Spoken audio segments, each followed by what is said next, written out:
usted se considera hipnotista. Sí, nosotros nos consideramos hipnoterapeutas porque utilizamos la hipnosis para hacer terapia. O sea, no para entretenimiento, sino para terapia. Terapia es para resolver problemas y ayudar a la persona a mejorar la calidad de su vida.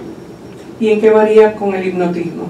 El hipnotismo es el fenómeno de llevar el sujeto al estado hipnótico. Y ese estado hipnótico puede ser utilizado para diversas cosas. Mejoría de la memoria, o entretenimiento, o inclusive payasadas, como se ve en teatro, o también para propósitos terapéuticos, como resolver un problema.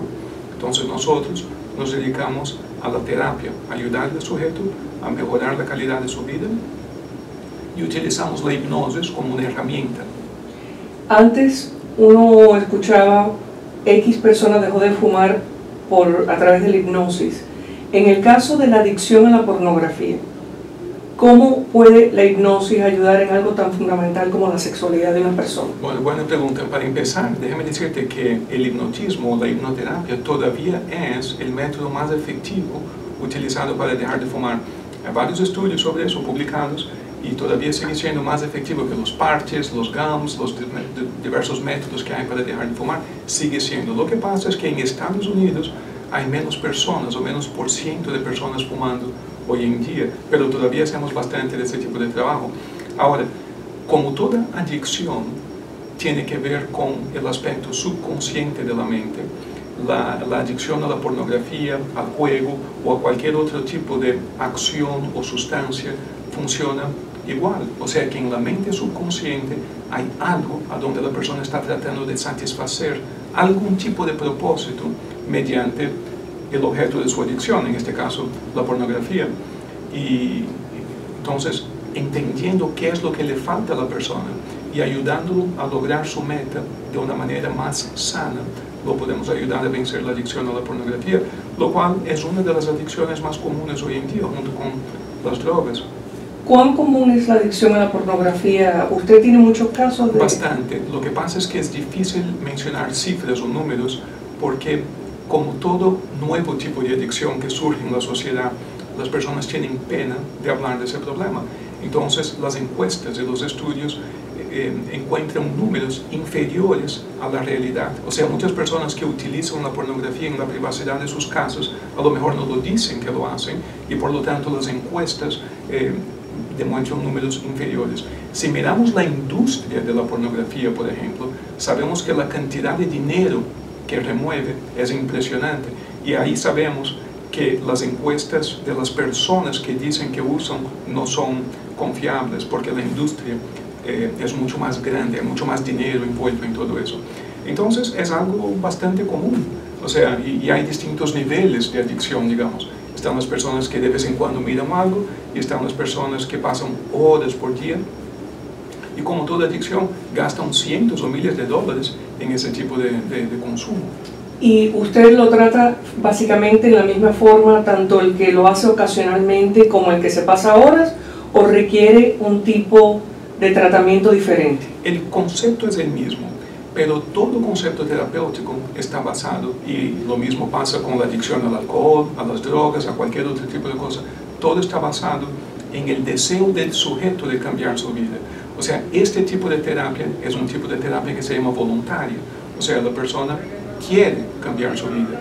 Entonces, la persona reconoce, caramba, mi vida se está complicando, no conviene seguir así, está afectando mi matrimonio. Es muy común que la persona pierda su matrimonio, tenga problemas de todo tipo. Las adicciones todas están basadas en un engaño. Toda adicción está basada en una especie de una mentira. ¿A qué me refiero? Analice eso. La persona entra en la adicción basado en lo que su mente le dice que es una promesa de algún beneficio. Por ejemplo, esa sustancia me va a hacer sentir bien, o esta imagen en la pantalla de la computadora me va a excitar sexualmente, o me va a hacer más sexualmente activo, lo que sea. Y a la larga, lo que la persona descubre, tanto en el caso del juego, no se hace más rico. En el caso de las drogas, no se hace mejor. En el caso de la pornografía, no se hace más sexual. Todo lo contrario. Entonces, la promesa implícita en la mente de la persona, en cualquier adicción, es de una mejoría en la calidad de su vida. Y lo que encuentra a la larga es un empeoramiento, o sea, la persona empeora, se siente peor. Cuando eso pasa, algunos se desesperan, otros aumentan la intensidad de la adicción. Por ejemplo, en el caso de la droga, otros tipos de drogas más fuertes. En el caso de la pornografía, pornografías más fuertes. Hay distintos estilos de pornografía, inclusive, no sé, distintos estilos, no hace falta mencionar, pero y en el caso del juego, la persona arriesga más, o sea, siempre hay una escalación, siempre hay un aumento, ¿verdad? Otras personas dicen, no, eso va muy lejos, mejor busco ayuda y salgo de esta adicción. Cuando eso pasa en la persona, es cuando la terapia le puede ayudar. O sea, que la persona reconoce, eso no es para mí, esta no es mi vida, no me está ayudando, me está empeorando, no me conviene seguir así, no me está llevando o conduciendo a una mejor vida, mejor cambio en mi vida. Ahí la terapia le puede ayudar. ¿Y cómo funciona todo eso? Bueno, basado primeramente en una relajación, porque la mente humana funciona a distintos niveles. O sea, nosotros tenemos una mente, pero esta mente funciona a distintos niveles. Y hay dos grandes niveles, el nivel consciente, que es esto que estamos utilizando ahora, y el nivel subconsciente. Y cuando la persona se relaja, entra en contacto con el nivel subconsciente. Ahí están archivadas las causas y también lo que decimos nosotros en el mundo de las terapias, las carencias. O sea, toda adicción empieza con una carencia. Me falta algo, siento la necesidad de algo. Es una carencia muy humana y muy normal. O sea, una carencia de algo. Entonces, la carencia es como una necesidad, un deseo de sentir algo que no lo siento. Empieza así. Entonces, todo el mundo tiene deseo de algo y todo el mundo tiene carencia de algo. Eso es completamente normal. Cuando hay una adicción, lo que normalmente sucede es que la persona no ha logrado la manera de satisfacer este deseo de una manera sana para ella. Entonces entra en algún tipo de sustituto. No importa si es un químico o la pornografía, da lo mismo. Porque al fin y al cabo, la pornografía es una adicción química también, en el sentido que en el cerebro y en el cuerpo, mientras uno está mirando las imágenes de sexualidad, hay toda una avalancha de químicos en su cuerpo producidas por el mismo cerebro, ¿verdad? Que están funcionando ahí, hay toda una excitación química dentro del cuerpo. Entonces, no deja de ser a la vez una adicción química también, producida por el mismo cerebro y el mismo cuerpo. Entonces, empezó con una carencia. La pregunta es la siguiente: si esa persona pudiera lograr la manera de satisfacer esa carencia de una manera que humanamente le convenga más, entonces gradualmente va soltando la adicción o el objeto de su adicción. El ejemplo que muchas veces le damos en las clases, llevamos muchos años dando clases de ese tema, es el siguiente: si una persona tiene un problema en el pie, se cayó o algo así, y el médico le manda una muleta, por ejemplo, la muleta le hace falta mientras el pie no esté bien. Entonces, quitarle la muleta mientras el pie no esté funcionando sería muy cruel. La persona necesita de la muleta, pero si el hueso ya se soldó, ya el hueso está funcionando bien, ya no hace falta la muleta, la persona la suelta naturalmente. Entonces, en las adicciones hay una carencia no satisfecha y la persona necesita buscar la manera de satisfacer esta necesidad completamente humana. En el caso de la pornografía tiene mucho que ver con la sexualidad, es obvio, y la sexualidad ha sido el objeto de más manipulación a lo largo de la historia de la humanidad. Es algo muy curioso porque en las clases que damos de filosofía y de historia hablamos mucho de eso. En la época de los griegos, hace más de 2000 años atrás, no se usaba, no se estilaba. Si usted lee los filósofos griegos en la historia de la humanidad, no había un vínculo entre la sexualidad humana y la moralidad. O sea, la sexualidad era un acto humano normal vinculado al placer y vinculado a la reproducción, nada más. En la época romana, después de la tercera centuria, empezó a aparecer en la literatura un vínculo entre la sexualidad y la moralidad, específicamente después de la época de San Agustín. O sea, después del año 364, cuando San Agustín publica un libro llamado Confesiones. Ahí aparece en la historia de la literatura, que es cuando se va consolidando lo que hoy en día conocemos como la Iglesia Católica, se van consolidando esos cánones y esos dogmas de lo que es la Iglesia, se vincula la moralidad con la sexualidad y ahora existe un código moral de aquello que es aceptable para Dios, dicen ellos, y lo que no es aceptable para Dios. En el instante que usted divide la sexualidad entre la sexualidad buena y la mala, en ese mismo instante despierta en el ser humano una especie de una rebeldía, a donde lo que quiere hacer es exactamente ese tipo de sexualidad para ejercitar su libre albedrío de ir en contra de lo que le dijeron que no se puede hacer. Y es ahí cuando empieza a aparecer en la historia de la humanidad, en los libros, en la filosofía, en la literatura, empiezan a aparecer las aberraciones más fuertes que antes no existían. No se ve en la literatura. Porque no eran juzgadas. No eran juzgadas, eran consideradas algo normal. Usted ve que los griegos, por ejemplo, tenían estatuas desnudas, por ejemplo. Y se habla de la sexualidad como algo normal, no hay un vínculo con la moralidad. Entonces, se empezó a manipular la humanidad a través de la culpa, del miedo, del infierno, del castigo, utilizando la sexualidad. Eso es pecado, eso es malo, eso no se puede hacer. Y eso despierta en el ser humano un sentimiento, por un lado, de culpa y por otro lado, de rebeldía. Y es ahí que empiezan a aparecer las diversas aberraciones, digamos así, las diversas manifestaciones de la sexualidad que al fin y al cabo no se puede decir que son ni buenas ni malas, sino que no conducen al ser humano a una felicidad. O sea, que la cuestión de la sexualidad no es si es bueno o malo hacer eso o aquello, la cuestión es, ¿te conduce a la felicidad o no? Esa es la pregunta. Y a la larga, cuando las personas manifiestan una sexualidad de tipo, por ejemplo, a través de la pornografía, a la larga dicen, no me he hecho feliz. O sea que ahí es donde consiste el hecho de la decepción.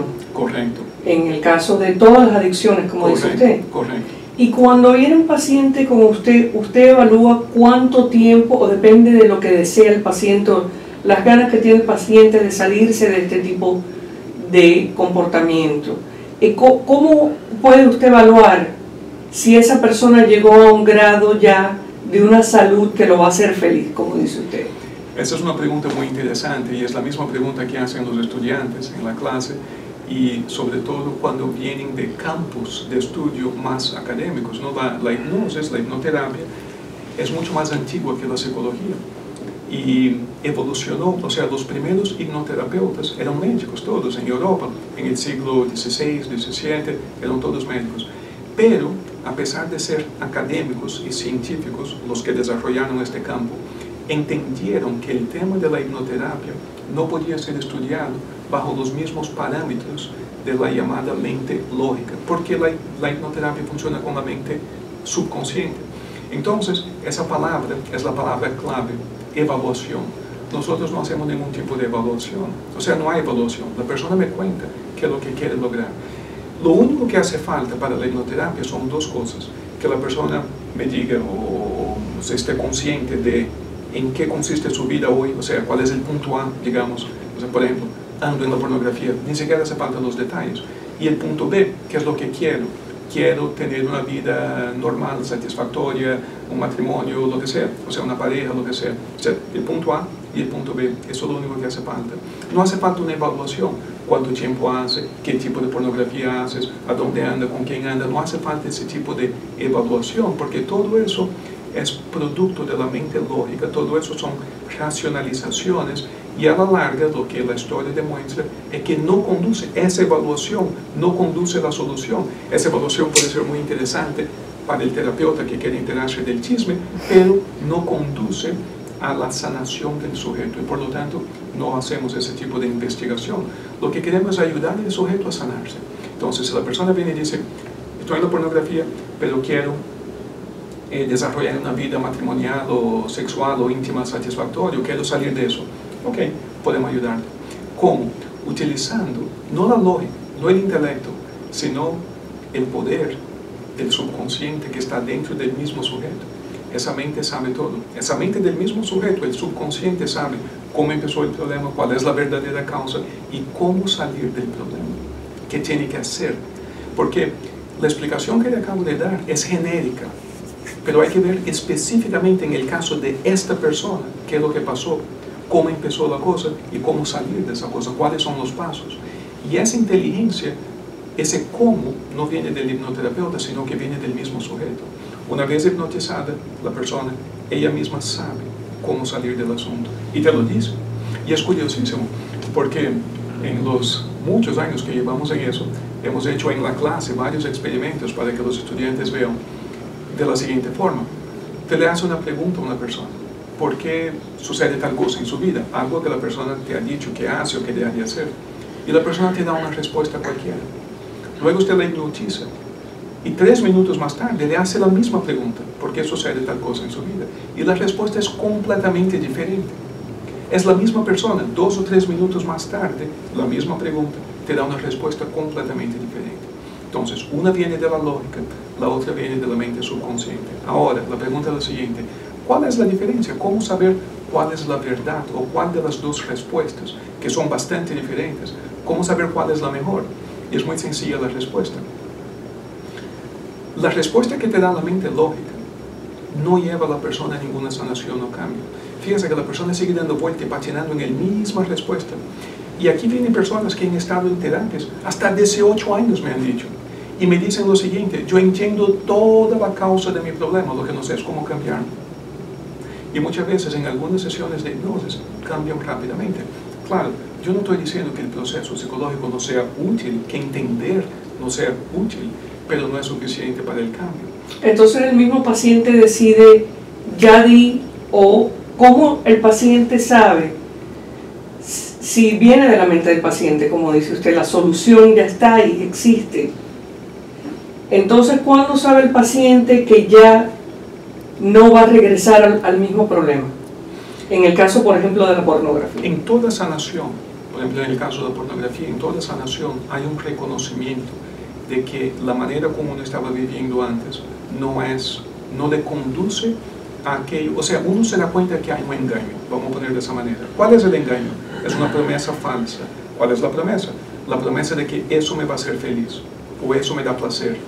Inicialmente uno siente placer, a la larga dice: eso no me da placer ninguno, eso me está llevando a una ruina.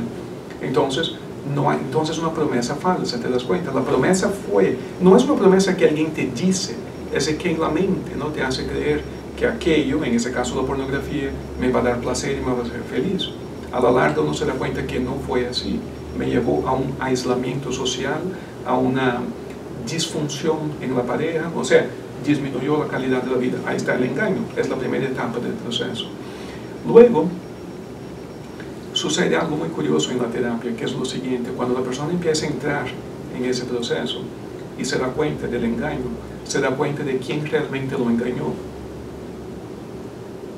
Y el que lo engañó no fue ni el que vende la pornografía, ni el que inventó el internet, ni el que nada de eso. El que lo engañó fue él mismo. Entonces, la parte más interesante de la terapia es cuando uno se perdona a uno mismo. Es cuando uno se da cuenta que todo fue parte de un enorme autoengaño. Autoengaño.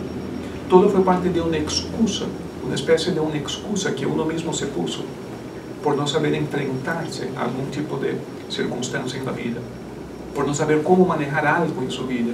Entonces uno mismo hace la excusa y uno mismo entra en algún tipo de adicción, la pornografía siendo una de cualquier otra que pudiera hacer, porque el mecanismo es el mismo. Entonces, ahí viene la parte más interesante del proceso, que es un verdadero y profundo auto-perdón. O sea, la persona se perdona por haberse autoengañado y haber participado de todo aquel juego. Cuando la persona se perdona, normalmente, no siempre, pero casi siempre, viene lo que se llama un catarsis, o sea, que la persona suelta una enorme cantidad de emociones. No siempre la catarsis, cuando sucede, no siempre sucede en la oficina. Hay veces que la persona llega a la casa y empieza a llorar.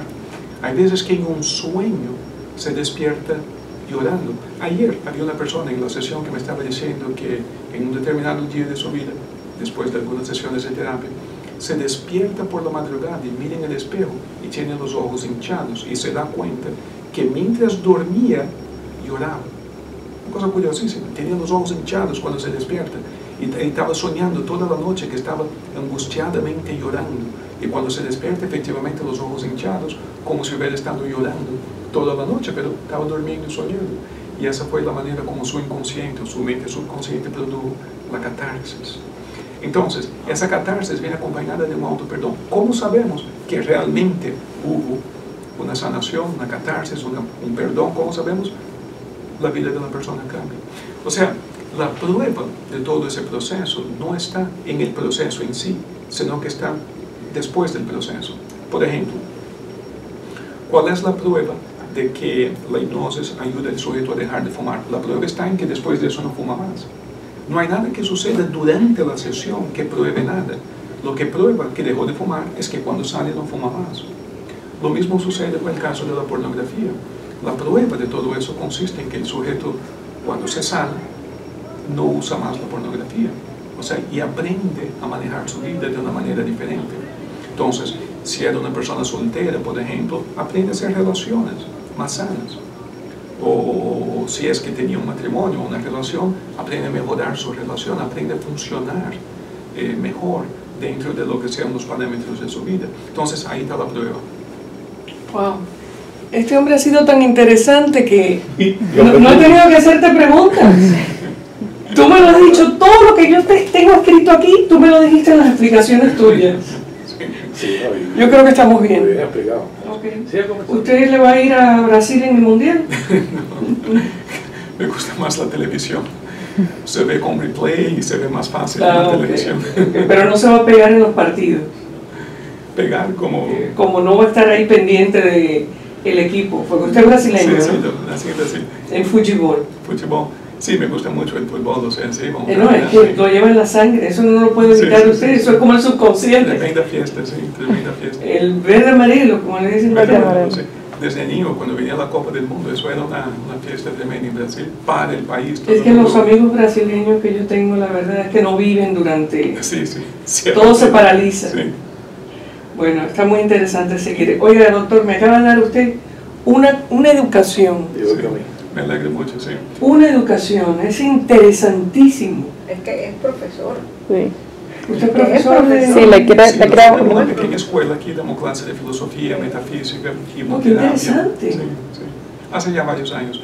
Nosotros trabajamos aquí como continuación, o sea, parte del Instituto Aranegui. Santiago Aranegui él falleció ya en el año 2011, pero él fue un gran profesor de metafísica, de filosofía, y o sea, fundó una escuela de todo eso, daba clases de hipnoterapia y todo eso, y tenía un programa de radio en Radio Mambí por como 25 años, un programa muy popular, que incidentemente, a pesar de que él fue al otro mundo, el programa sigue 2 días por semana, el programa sigue 8 horas por semana, sí.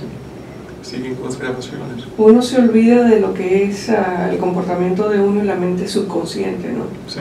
Y los estudiantes que usted tiene vienen más que todo para aprender a hipnotizar personas, porque yo me imagino que eso es una cosa que es muy delicada, ¿no? Sí, es una cosa delicada. El curso para aprender a ser terapeuta tarda como un año.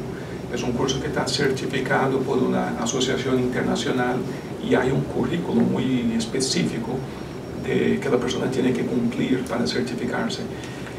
Pero en las clases también hay clases para el que quiera sanarse. O sea, son 2 tipos de clases diferentes. El que quiera aprender a sanarse y el que quiera aprender a trabajar con las personas. Son 2 cosas diferentes. Porque esto no es como los niños que decían, te voy a hipnotizar al amiguito, y entonces sacaban una llave y trataban de hacer emociones enfrente de las personas, ni nada por el estilo, ¿no? Esto es algo basado en una base científica, ¿no? Sí, la hipnoterapia tiene una base científica muy bonita, muy rica. Los primeros hipnotistas de la historia en el siglo XVII, XVIII, uno de los grandes fue Anton Mesmer, que es el famoso, de ahí viene la palabra mesmerismo, o mesmerizado, sí, mesmerized, sí. Mesmer era médico, se graduó de la Universidad de Viena en 1766. Era, o sea, una persona de credenciales académicas. La Universidad de Viena en aquella época era, por decir así, un Harvard, la mejor universidad que había en Europa. Y Mesmer era parte de un grupo de personas que le dicen los iniciados.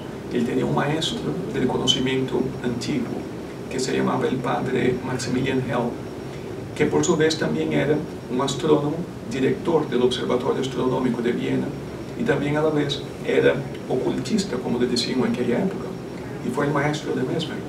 Entonces, Mesmer empezó a experimentar con el efecto de los imanes sobre la salud de la persona, todavía trabajando como médico, y luego se dio cuenta que no hacía falta los imanes, y hacía tratamientos parecidos a lo que hoy en día le llaman el Reiki, a base de energía. Él lo llamó de magnetismo animal, y luego sus seguidores se dieron cuenta que tampoco hacía falta el magnetismo ese. Solamente con la sugestión verbal se podía trabajar con el sujeto. Y de ahí se desarrolla lo que hoy en día se conoce como la hipnoterapia. Pero la historia de la hipnoterapia es brillante. No, está interesantísimo. Ahora me voy a poner a leer sobre todo increíble, esto. es increíble.